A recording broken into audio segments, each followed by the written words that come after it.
आज जो मूवी की स्टोरी हम आप लोगों को बताने वाले हैं वो है खुददार, जो 1994 पर रिलीज हुआ एक एक्शन ड्रामा है। तो चलिए शुरू करते इस मूवी की स्टोरी। मूवी की शुरुआत में दिखाया जाता है एक लड़की को जिसको एक गुंडे उठा कर ले आती है और उसके साथ जो ज़बरदस्ती करती है। और उस लड़की की भाई जो एक पत्रकार है वो पुलिस स्टेशन आती है और अपनी बहन की लापता होने की रिपोर्ट लिखाने के लिए। और वो पुलिस सब इंस्पेक्टर आदर्श बदन को ये कहती है कि शहर से कई सारी लड़की ऐसे गायब हो रही है और वो जानती है इस घटना के पीछे किसका हाथ है। यह पर आदर्श बदन उसे कहती है कि वो इस केस की छानबीन करेगी। आदर्श बदन जाकर उस गुंडे लोगों से मिलती है जो उस लड़की को उठा कर ले आया था, और वह कपाली, बाबूजान और जैनी जो एक सेक्स रैकेट चलाती है।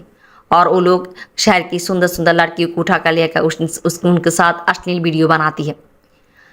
आदर्श बदन कपाली को ये कहती है कि इस पत्रकार उनके बारे में सब कुछ जानती है। और हम देखते हैं कि कपाली उस पत्रकार को ढूंढ लगाती है और उसे मार देती है। ये बात एक पुलिस इंस्पेक्टर देख लेती है और वो कपाली को अरेस्ट करना चाहती है। कपाली उस पुलिस इंस्पेक्टर को बुरी तरह से घायल कर देती है और उसे पुलिस थाने दे जाती है। और एक कांस्टेबल इस सारी बात एक जिम्मेदार पुलिस इंस्पेक्टर जो है सिद्धांत सूरी को फ़ोन कर कर बताती है। सिद्धांत कपाली को ढूंढ लगाती है और यहाँ पर कपाली और सिद्धांत की लड़ाई होती है। सिद्धांत कपाली को मारकर अस्पताल पहुंचा देती है। सिद्धांत सूरी की पिता है सासी सूरी, जो होम मिनिस्टर है और वो बहुत ही साथ और ईमानदार है और बहुत ही सादगी ज़िंदगी जीती है। और उनकी सेक्रेटरी है कन्हैया लाल। बाबूजान एक दिन एक डांस शो से एक लड़की को उठा कर ले आती है और उसके साथ जो ज़बरदस्ती करके अश्लील वीडियो बनाना चाहती, और एक कैमरामैन उन लोगों की वीडियो कर रही होती है। यहाँ पर बाबूजान जब उस लड़की को इंजेक्शन लगाने वाली होती है तब वो लड़की बाबूजान को ही इंजेक्शन लगा देती है और वहाँ से भाग जाती है। वो जब रास्ते पे आती है उसे सिद्धांत मिलती है और वो सिद्धांत को लेकर उस जगह पर जाती है, बट वहाँ पर कोई नहीं होती। सिद्धांत उस लड़की को घर पहुँचा देती है और उस लड़की सिद्धांत को ये कहती है कि उसके नाम पूजा है।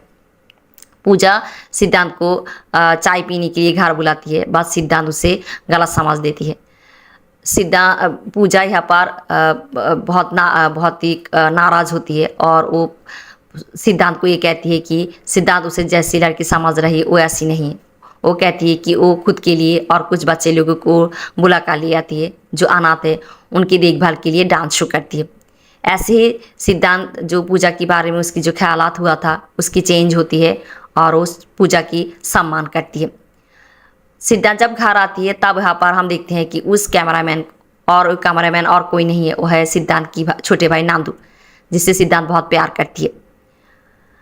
सिद्धांत जो पूजा को धीरे धीरे पसंद करना शुरू करा है और वो पूजा को एक दिन रेस्टोरेंट में ले आती है और यहाँ पर वो पूजा को कहती है कि वो पूजा की रहने के लिए एक बंदोबस्त किया है, इसलिए कि उस गुंडे पूजा को कोई नुकसान ना कर पाए। और वो कहती है कि वो बच्चे लोगों की भी बंदोबस्त करेगी। सिद्धांत यहाँ पर एक आश्रम आती है और इस आश्रम की जो स्वामी जी है, जिसको सिद्धांत की पिता सासी जी बहुत मानती है, और वो स्वामी जी से ये कहती है कि उनकी आश्रम में वो कुछ बच्चे को आश्रय देने के लिए, और स्वामी जी उसकी बात मान लेती है। यहाँ पर कपाली को होश आती है और डॉक्टर पुलिस स्टेशन फ़ोन करती है ये बताने के लिए, और ये फ़ोन आदर्श बदन रिसीव करती है। अब पुलिस ये बात इसलिए बताई है क्योंकि कपाली की गवाही लेने वाली है पुलिस। आदर्श बदन ये सुनने के बाद फ़ोन रख देती है, कुछ नहीं कहती। आदर्श बदन ये बात जैनी और बाबूजान को बता देती है और जैनी और बाबूजान खुद को बचाती हुई अस्पताल जाती है, जाकर कपाली को मार देती है और आदर्श बदन की मदद से वहाँ से भाग जाती है। सिद्धांत जब ये जान पाती है कपाली को मार दिया गया है, वो अस्पताल आती है और यहाँ पर डॉक्टर उससे कहती है कि वो पुलिस थाने फ़ोन किया था, बट यहाँ पर किसी ने फ़ोन रिसीव तो किया था, बस कुछ बोला नहीं और फ़ोन रख देती है।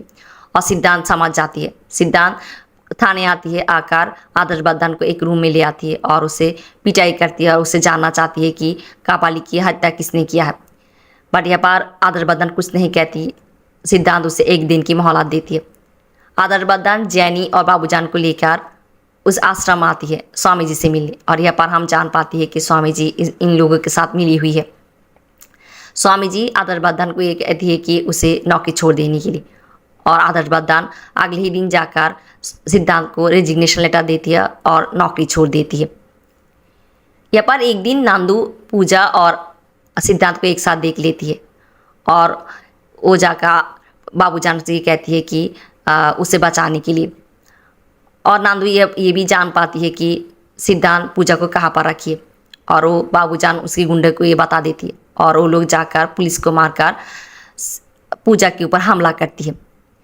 पुलिस सिद्धांत को ये बताती है और सिद्धांत दौड़ती हुई उस जगह पर आती है। वो आकर देखती है कि पूजा की हालत बहुत बुरी होती है और वो पूजा को अस्पताल ले आती है। डॉक्टर कहती है कि माथे से चोट लगने की वजह से पूजा की आंखों की रोशनी चली गई है। पूजा की हालत देखती हुई सिद्धांत पूजा को शादी कर लेती है। यहाँ पर पूजा ये नहीं जान पाती कि पूजा की देवर नांदू है, जो ही उसकी अश्लील वीडियो बनाना चाहती थी, क्योंकि उसकी आंखों की रोशनी नहीं होती इसकी वजह से। यहाँ पर हम देखते हैं कि पूजा और सिद्धांत हनीमून के लिए शहर से बाहर जाती है और उधर चुनाव शुरू हो जाती है और शास्त्री जी के विरुद्ध खड़ा हो जाती है आदर्श वर्धन। और यहाँ पर आदर्श वर्धन लोगों को मारकर वोट चोरी कर इलेक्शन जीत जाती है और मानती के पद पा लेती है। सिद्धांत और पूजा जब घर आती है तब सिद्धांत ये जान पाती है कि आदर्श वर्धन मानती हो चुकी है। यहाँ पर पुलिस कमिश्नर एक दिन सिद्धांत को बुलाती है और उसे बताती है कि आदर्श वर्धन उसे अपनी सिक्योरिटी के लिए चुना है। ये सुनने के बाद सिद्धांत नौकरी छोड़ देने के लिए चाहती है। बाद पुलिस इंस्पेक्टर उसे बताती है कि पुलिस कमिश्नर उसे बताती है कि उसे सोचने के लिए। सिद्धांत घर आकर बहुत सोचती है और यहाँ पर उसकी पिता भी उसे बहुत कुछ कहती है और वो इस नतीजे में पहुँचती है कि वो आदर्श वर्धन के साथ काम करेगी और उसकी सारी काली करतूतें लोगों के सामने ले आएगी और वो आदर्श वर्धन के साथ काम करना शुरू करती है। आदर्श वर्धन जो लोगों से रिश्वत लेती है और काम करती है और सारी अपकर्म करती रहती है। यहाँ पर सिद्धांत की छोटी बहन बिंदिया की शादी हो रही है एक बिजनेसमैन आनंद के साथ और यहाँ पर सभी लोग शादी की तैयारी कर रही होती है और सिद्धांत के पास एक फ़ोन कॉल आती है और उसे ये बताया जाता है कि एक ट्रक में कुछ गैरकानूनी सामग्री जा रही है और वो उस ट्रक को पकड़ती है और उस ट्रक ड्राइवर को थाने पे ले आती है और उस ट्रक ड्राइवर से वो ये जान पाती है कि ये ट्रक आनंद की कंपनी की है। उधर बिंदिया की शादी हो रही होती है और सिद्धांत दौड़ती हुई घर जाती है और वो जाकर देखती है कि बिंदिया की शादी आनंद के साथ हो चुकी है। फिर भी वो आनंद को थाने ले आती है। यहाँ पर आदर्श वर्धन सिद्धांत को फ़ोन करती है और वो सिद्धांत को बताती है कि ये सारी घटना आदर्श वर्धन की रचाई हुआ है और आनंद उसकी कंपनी इसके साथ मिलित नहीं है। ये सुनने के बाद सिद्धांत को बहुत बुरा लगती है और वो अपनी बहन की खुशी के लिए कुछ भी कर सकती है और हम देखते हैं कि वो बिंदिया को लेकर आनंद के घर जाती है उससे माफ़ी मांगने के लिए। यहाँ पर आनंद की पिता सिद्धांत को ये कहती है कि सिद्धांत को उनके घर के सारे नौकरों के सामने आनंद की पैर छूकर उसे माफ़ी मांगना पड़ेगा। बट यहाँ पर बिंदिया को ये बात बहुत बुरी लगती है और वो अपनी भाई सिद्धांत को लेकर वहाँ से चली आती है। यहाँ पर पूजा और सिद्धांत की एक बेटा होती है और सभी लोग बहुत खुश होती है। यहाँ पर डॉक्टर और एक खुशी की बात कहती है कि पूजा की आंखों की ऑपरेशन अगले ही महीने होने वाली है और जिससे पूजा फिर एक बार देख पाएगी। और ये बात नांदू सुन लेती है और नांदू जाकर बाबूजान से ये कहती है। यहाँ पर बाबूजान नांदू को ये कहती है कि पूजा को जहर मार देने के लिए, पर नांदू कहती है कि पूजा के आसपास सारा दिन उसकी बहन बिंदिया रहती है। ये सुनने के बाद बाबूजान आदर्श वर्धन को फ़ोन करती है।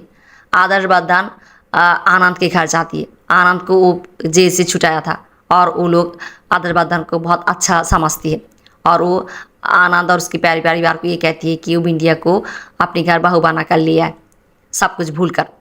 और हम देखते हैं कि आनंद और उसकी परिवार बिंदिया को जाकर घर ले आती है। यहाँ पर नांदू और बाबूजान सिद्धांत के घर जो दूध वाला दूध देने आती है उसको मारकर भस्म कर देती है और उसकी दूध चुरा लेती है और उस दूध में जहर मिला देती है और घर में कोई नहीं होती और उस दूध पूजा लेती है दूध की पैकेट और पूजा उस दूध की पैकेट को लेकर रसोई में चली आती है दूध पीने के लिए। उधर हम देखते हैं कि उस दूध वाले को होश आती है। वो पुलिस थाने जाती है और सिद्धांत को सब कुछ बता देती है। सिद्धांत समझ जाती है और सिद्धांत घर में फ़ोन करती है ये बताने के लिए पूजा को कि वो उस दूध को ना पिए। बट ये फ़ोन नांदू रिसीव करती है और नांदू फ़ोन काट देती है। पूजा जब वो दूध पीने वाली होती है तब यहाँ पर उसको अपनी बच्चे की रोने की आवाज़ सुना देती है और वो उस दूध को खुद ना पीकर उसको एक बॉटल में भर लेती है और अपने बच्चे के लिए ले जाती है और वो अपने बच्चे को लोरी सुनाते सुनाते उस दूध को पिला देती है, उससे सुला देती है। सिद्धांत दौड़ती हुई घर आती है, वो आकर देखती है कि पूजा सही सलामत है और उसे चैन आती है। फिर उसकी नज़र अपने बच्चे और उस बॉटल के ऊपर जाती है और वो समझ जाती है क्या हुआ है और वो पूजा को रोती हुई कहती है कि उस बॉटल में, दूध की बॉटल में जहर मिला हुआ था और उसकी बच्चे मर चुकी है। और यहाँ पर पूजा और सिद्धांत दोनों ही बहुत रोती है और हम एक इमोशनल सीनरी यहाँ पर देखने की पाती है। पूजा खुद को कोसती है कि उसकी आँखों की रोशनी ना होने की वजह से वो अपने बच्चे को मार दिया है। यहाँ पर पूजा की ऑपरेशन होने वाली होती है और सिद्धांत पूजा के साथ रहना चाहती थी, बट आदर्श बददान सिद्धांत को ये कहती है कि सिद्धांत को उसके साथ एक समारोह में जाना है और सिद्धांत आदर्श बददान के साथ उस समारोह में चली जाती है। और यहाँ पर आदर्श बददान जिस इलाका में आती है वो शास्त्री सूरी की इलाका होती है और यहाँ आने के बाद आदर्श बददान लोगों को शास्त्री सूरी के बारे में बहुत बुरी बुरी बातें कहती है और सिद्धांत को बहुत बुरा लगता है कि उसकी पिता जो बहुत अच्छी इंसान है।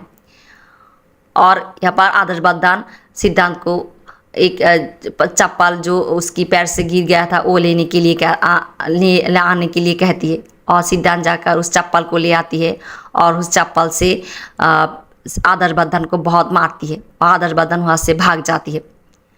सिद्धांत यहाँ पर आई हुई सारी जनता से आदर्श बददान की सारी काली करतूतें के बारे में बताती है।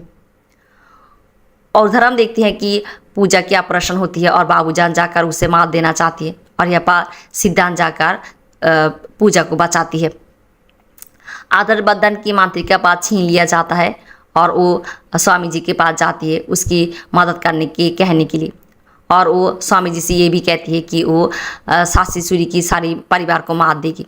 यहाँ पर कन्हैया लाल जो शास्त्री सूरी जी की सेक्रेटरी थी वो अब आदर्श बददान की भी सेक्रेटरी है। वो आदर्श बददान को ये कहती है कि शास्त्री की परिवार की कोई कसूर नहीं है, पर यहाँ पर आदर्श बददान कन्हैया लाल को थप्पड़ मार देती है और कन्हैया लाल को एहसास होती है कि शास्त्री सूरी जी कितने अच्छे इंसान थे। उधर पूजा देख सकती है और बहुत खुश होती है और सिद्धांत उसे उसकी शादी की एल्बम दिखा रही होती है। तब पूजा नांदू की फ़ोटो देखती है और वो सिद्धांत को ये कहती है कि ये लड़का ही उसकी अश्लील वीडियो बना रही थी और सिद्धांत यहाँ पर बहुत क्रोधित हो जाती है और वो जाकर नांदू की रूम में जाती है। उसे कुछ वीडियो और फोटो मिलती है। वो समझ जाती है कि नांदू इस सेक्स रैकेट के साथ मिला हुआ है और वो नांदू को ढूंढने के लिए जाती है और उसके साथ कौन कौन मिला हुआ जानना चाहती है। यहाँ पर कन्हैया लाल उसे सब कुछ बता देती है। वो आश्रम जाती है और उसे कोई नहीं मिलती और वो जैनी को मार देती है और वो एक कारखाना में जाती है जहाँ पर आदर्श बददान, स्वामी जी और नांदू होती है और वो स्वामी जी और आदर्श बददान को मार देती है और नांदू हाथ से भाग जाती है। नांदू जाकर एक बच्चे को पकड़ लेती है और उसे कहती है और वो सिद्धांत को कहती है कि अगर सिद्धांत उसे मारना चाहती है तो वो बच्चे को मार देगी और वो एक ऊंचाई पे उठ जाती है। पर यहाँ पर हम देखते हैं कि वो सिद्धांत के साथ डबल गेम खेलना चाहती है बट वो ऊंचाई से गिर जाती है। सिद्धांत उस बच्चे को बचा लेती है और नांदू मार जाती है। सिद्धांत अपनी भाई नांदू को अपनी कंधों में लेकर चली आ रही होती है। ऐसे ही ख़त्म होती इस मूवी की स्टोरी। धन्यवाद।